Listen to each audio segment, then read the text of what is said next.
வருமாறு அன்போடு அழைக்கிறோம்.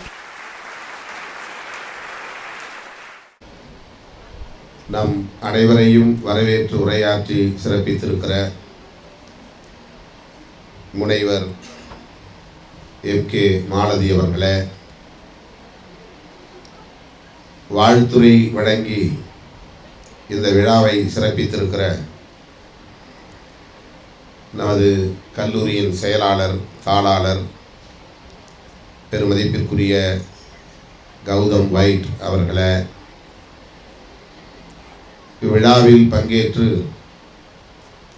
நம்மிடையே சிறப்புரை ஆற்றவிருக்கிற பேராசிரியர் முனைவர் பர்வீன் சுல்தானா அவர்களே, சிறப்புரை வழங்கவிருக்கிற திரைப்பட பாடலாசிரியர் மதிப்பிற்குரிய கு கார்த்திக் அவர்களே, இந்த நிகழ்வில் பங்கேற்று இதனை சிறப்பித்துக் கொண்டிருக்கிற கல்லூரியின் பேராசிரியர் பெருமக்களே, குருஸ்ரீ சாந்தி விஜய் ஜெயின் மகளிர் கல்லூரியில் இருந்து மட்டுமின்றி பல்வேறு கல்லூரிகளில் இருந்து வருகை தந்திருக்கிற மாணவ செல்வங்களே, உங்கள் அனைவருக்கும் என்னுடைய பணிவார்ந்த வணக்கத்தை தெரிவித்துக் கொள்கிறேன். இந்த விழாவில் பங்கேற்று தலைமை வகிக்கக்கூடிய ஒரு அரிய வாய்ப்பை எனக்கு வழங்கியமைக்காக கல்லூரி நிர்வாகத்திற்கு, குறிப்பாக நமது கல்லூரியின் தாளாளர் அவர்களுக்கும் நமது கல்லூரியின் முதல்வர் அவர்களுக்கும் தமிழ்துறை தமிழ்ப்பாவை மன்றத்தை சார்ந்தவர்களுக்கும் என்னுடைய நெஞ்சார்ந்த நன்றியை முதலில் காணிக்கையாக்குகிறேன். முத்தமிழ் விழா என்பது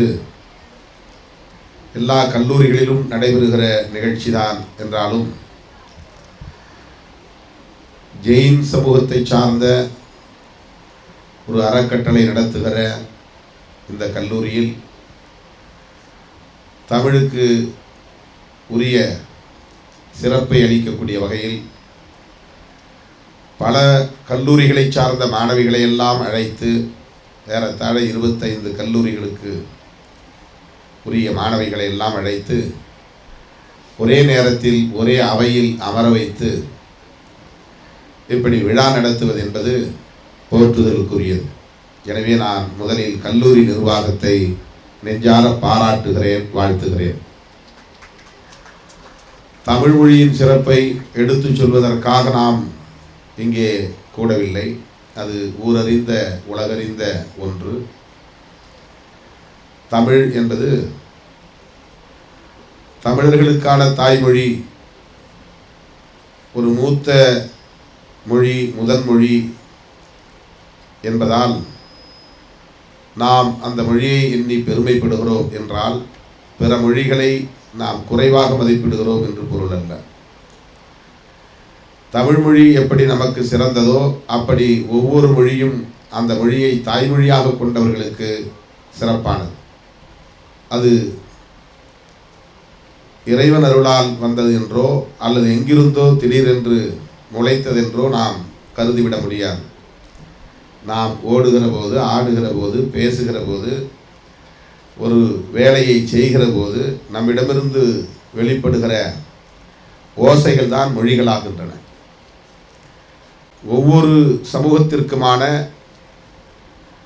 உயிர், இந்தி பேசுகிற மக்களுக்கு இந்தி மொழி தாய்மொழி, அவர்களுக்கான சிறப்புக்குரியது. சமஸ்கிருதம் அதை போல அந்த மொழியை பேசுகிற மக்களுக்கு சிறப்புக்குரியது. ஆங்கிலம் அதை போல அந்த மொழியை தாய்மொழியாக கொண்ட மக்களுக்கு சிறப்புக்குரியது.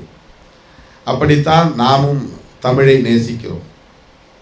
நம்முடைய மொழி, நம் தாய் சொல்லிக் கொடுத்த மொழி, தாய்மொழி. ஆனால் இந்த மொழி மிகச்சிறந்த இலக்கண வளத்தையும் இலக்கிய வளத்தையும் கொண்டிருக்கிற மொழி. மொழியை 3 பாகமாக பிரித்து பார்க்கிற சிறப்புக்குரிய ஒரே மொழி தமிழ் மொழிதான். இயல் மொழி, இசைமொழி, நாடக மொழி என்று தமிழை 3ஆக பகுத்து அதற்குரிய சிறப்பை மென்மேலும் வளர்த்து அதற்கான இலக்கண வளத்தையும் நாம் பெற்றிருக்கிறோம்.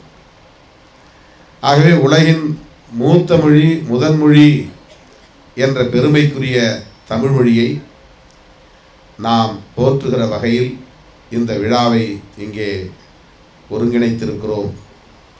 ஒவ்வொருவரும் தமிழை நன்றாக பேசவும் எழுதவும் நாம் கற்றுக்கொள்ள வேண்டும். ஏனென்றால் இவ்வளவு சிறப்புக்குரிய இந்த மொழியும் விரைவில் அழியும் மொழிகளின் பட்டியலில் இடம்பெற்றிருப்பதாக தகவல்கள், புள்ளி விவரங்கள் கூறுகின்றன. இது அதிர்ச்சியான ஒரு கசப்பான ஒரு உண்மை. எத்தனையோ மொழிகள் தோன்றின, அத்தனையும் அப்படியே நீடித்திருக்கின்றனவா என்றால் இல்லை. பல்லாயிரக்கணக்கான மொழிகள் தோன்றி மறைந்து விட்டன. பல லட்சக்கணக்கான ஆண்டுகளாக நீடித்து தாக்கு பிடித்து நிற்கிற மொழி தமிழ் மொழி. ஆட்சி அதிகாரம் மாறுகிற போதெல்லாம் அந்த ஆட்சிக்குரியவர்களின் தாய்மொழிதான் ஆட்சி மொழியாக மாறும். இன்றைக்கு நாம் எல்லாம் ஆங்கிலத்தில் பேசுவதை பெருமையாக கருதுகிறோம். அது அவ்வாறு வளர்க்கப்பட்டிருக்கிற ஒரு உளவியலாக மாறி இருக்கிறது. ஆங்கிலத்தில் பேசுவது தான் பெருமைக்குரியது, ஆங்கிலத்தில் உரையாடுவது தான் நாகரிகமானது என்கிற ஒரு பொது உளவியல் இங்கே வளர்க்கப்பட்டிருக்கிறது. நம்முடைய தாளாளர் அவர்கள் இது முத்தமிழ் விழா என்பதால் தமிழில் பேச வேண்டும் என்கிற ஒரு தேவையின் அடிப்படையில் அவருக்கு அது திணறுகிறது என்றாலும் கூட தமிழில் பேச வேண்டும் என்கிற ஆர்வத்தை இங்கே பதிவு செய்தார். அது இனிப்பாகவும் இருந்தது, அதை கேட்பதற்கு இனிமையாக இருந்தது. முத்தமிழ் விழா எப்போது வரும் என்று நான் காத்திருப்பேன், ஏனென்றால் அவ்வப்போது நான் தமிழை கற்றுக்கொள்ள இது வாய்ப்பை தருகிறது என்று நம்முடைய தாளாளர் இங்கே சொன்னார். ஆக அவர் ஆங்கிலத்தில் பேசுவது, நம்முடைய முதல்வர் அவர்கள் மிக அழகாக தமிழிலும் பேசினார், அதைவிட சிறப்பாக ஆங்கிலத்திலும் பேசினார். தமிழில் பேசிய வேகத்தை விட ஆங்கிலத்தில் பேசிய வேகம் அதிகமாக இருந்தது. அவ்வளவு ஃப்ளோ, அவ்வளவு ஃப்ளூயன்சி ஆங்கிலத்தில் இருந்தது. ஆங்கிலம் இந்த அளவுக்கு நம்மை ஆக்கிரமித்துக் கொண்டதற்கு எது காரணம் என்றால் ஆங்கிலேயர்கள் இந்த நாட்டை ஆண்டதுதான் முக்கியமான காரணம்.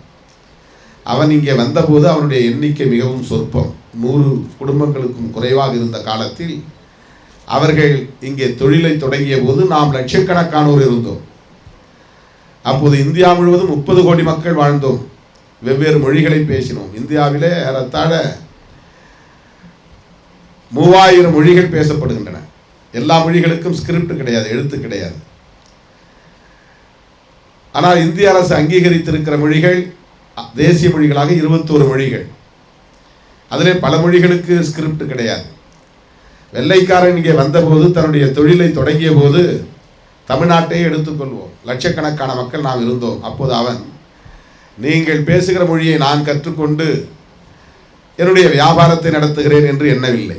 அவன் எண்ணிக்கையிலே சொற்பமானவனாக இருந்தாலும், நாம் எண்ணிக்கையிலே பெரும்பான்மையாக இருந்தாலும், அவனுடைய மைண்ட் செட் என்னவாக இருந்ததென்றால், என்னுடைய மொழியை நீ கற்றுக்கொள் என்பதாகத்தான் இருந்தது. அவன் எண்ணிக்கையிலே மிக மிக சொற்பமானவன்.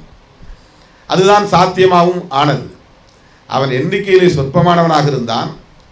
அவன் மொழியை நாம் கற்றுக்கொண்டு அவனுக்கு சேவை செய்யக்கூடிய நிலை உருவானது.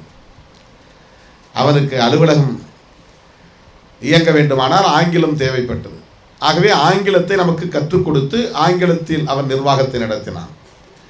நீதித்துறையில் அவனுக்கு ஆங்கிலம் தேவைப்பட்டது. ஆகவே ஆங்கிலத்தை நமக்கு கற்றுக் கொடுத்து நீதித்துறையை ஆங்கிலத்தில் அவன் நடத்தினான். இன்றைக்கும் உள்ளூரில் இருக்கிற நீதிமன்றங்களில் ஆங்கிலத்தில் தான் நீதிபதிகள் தீர்ப்பு தருகிறார்கள். உயர் நீதிமன்றத்திலே ஆங்கிலத்தில் தான் தீர்ப்பு தருகிறார்கள். வாதாடுகிறவனும் தமிழன், எதிர்வாதியாக இருப்பவனும் தமிழன், வழக்கறிஞர்களும் தமிழர்கள், நீதிபதியும் தமிழர்.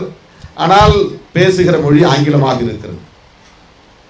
யோசித்து பாருங்கள், உலகத்தில் அவன் எந்தெந்த நாடுகளை எல்லாம் ஆண்டானோ அந்த நாடுகளிலெல்லாம் ஆங்கிலத்தை ஆதிக்கம் செலுத்துகிற மொழியாக ஆக்கினான். இந்த நாட்டை விட்டு வெளியேறி இத்தனை ஆண்டுகள் கடந்த பின்னரும் ஆங்கிலமே இன்றைக்கு இந்தியாவை ஆண்டு கொண்டிருக்கிறது என்பதை நாம் பார்க்கிறோம். அதற்கு என்ன காரணம் என்றால், எந்த மொழியை ஆளுவோர் பேசுகிறார்களோ அந்த மொழியே ஆளும் மொழியாக, ஆட்சி மொழியாக, ஆதிக்கம் செலுத்துகிற மொழியாக மாறுகிறது. இதனால் ஆளப்படுகிறவர்களின் தாய்மொழி மெல்ல மெல்ல சிதைந்து கொண்டே வருகிறது. இன்றைக்கு சென்னையிலே புதிய தலைமுறை உருவாகி இருக்கிறது. தமிழ் தெரியாத தமிழர்களின் பிள்ளைகள், தமிழ் பேச முடியாத தமிழர்களின் இளைய தலைமுறை. இப்படிப்பட்ட சூழலில் தான் நாம் முத்தமிழ் விழா நடத்தி கொண்டிருக்கிறோம். தமிழ் பேசுவதே நமக்கு தகுதி குறைவு என்று கருதுகிற அந்த மனோநிலை உடைத்தெறியப்பட வேண்டும். எந்த மொழியையும் நாம் இழித்து பார்க்கவில்லை, குறைத்து மதிப்பிடவில்லை. அன்னை தமிழை மதிப்போம், அன்னை தமிழை காப்போம், அனைத்து மொழிகளையும் மதிப்போம். எந்த மொழியையும் நாம் குறைத்து மதிப்பிட வேண்டியதில்லை. யாமறிந்த மொழிகளிலே தமிழ் மொழி போல் இனிதாவது எங்கும் காணோம் என்றான் மகாகவி பாரதி. நமக்கு ஆங்கிலமும் தமிழும் தான் தெரியும். பாரதிக்கு 14 மொழிகள் தெரியும், சமஸ்கிருதம் உட்பட. அப்படி பல மொழிகளை பேசக்கூடிய பன்மொழி ஆளுமை கொண்ட பாரதி சொல்கிறார், யாமறிந்த மொழிகளிலே தமிழ் மொழி போல் இனிதாவது எங்கும் காணோம் என்று. இந்த மொழியை உலகமெங்கும் பரவச் செய்வோம் என்கிறார். அதற்கு என்ன காரணம் என்றால், பாரதி வாழ்ந்த காலத்திலேயே தமிழை குறைத்து மதிப்பிடுகிற மனோநிலை, அந்த உளவியல் வளர்ந்திருக்கிறது. தமிழில் பேசுவது நமக்கு நாகரிகம் இல்லை என்று கருதுகிற நிலை. இன்றைக்கு நாம் பேசுகிற பல சொற்களில் தமிழ் இல்லை, சமஸ்கிருதம் தான் பரவி கிடக்கிறது, உருது பரவி கிடக்கிறது, அராபிய சொற்கள் பரவி கிடக்கின்றன, ஆங்கில சொற்கள் பரவி கிடக்கின்றன. உரையாடல்களிலேயே நாம் அதிகம் ஆங்கிலத்தை கலந்து பேசுகிறோம். தமிழ் கொஞ்சம் கொஞ்சம் கன்ஜங்ஷனுக்காக, இணைப்புக்காக தமிழை பயன்படுத்துகிறோம். பெரும்பாலான வார்த்தைகளை ஆங்கிலத்தை நாம் பயன்படுத்துகிறோம். இதற்கு காரணம் நம் தாய்மொழியின் மீது உள்ள பற்று மெல்ல மெல்ல அருகி வருவதுதான், குறைந்து வருவதுதான். நம்மை நாமே தாழ்த்தி பார்க்கிற உளவியலுக்கு ஆட்பட்டிருக்கிறோம் என்பதுதான் அதற்கு காரணம்.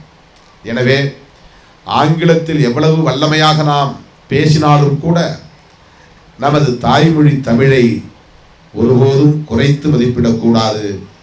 அது அழிவதற்கோ சிதைவதற்கோ நாம் இடம் தந்து விடக்கூடாது. இத்தனை ஆயிரம் ஆண்டுகள் தாக்கு பிடித்து நின்று இருக்கின்றன.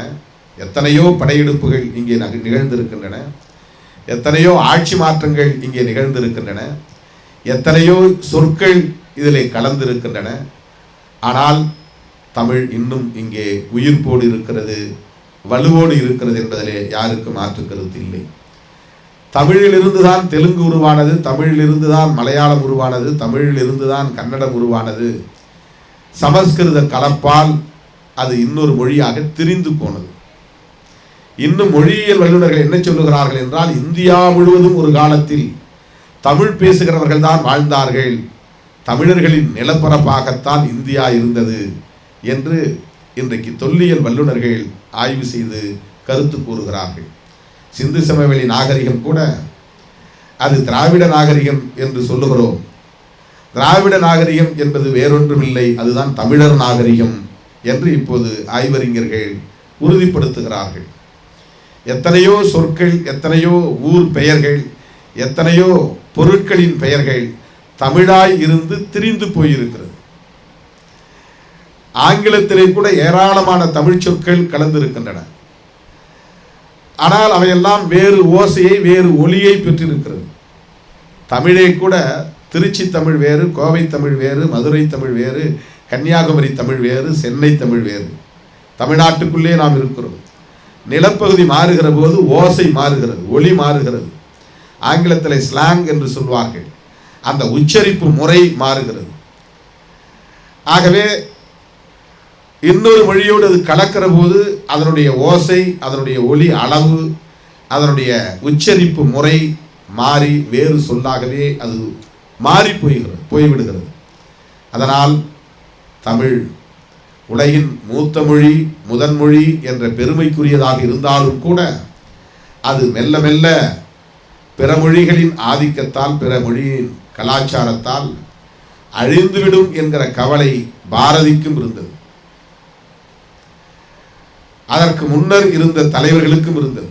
அதனால்தான் பல பேர் தமிழ் பெயர் சூட்டும் நடவடிக்கைகளில் ஈடுபட்டார்கள்.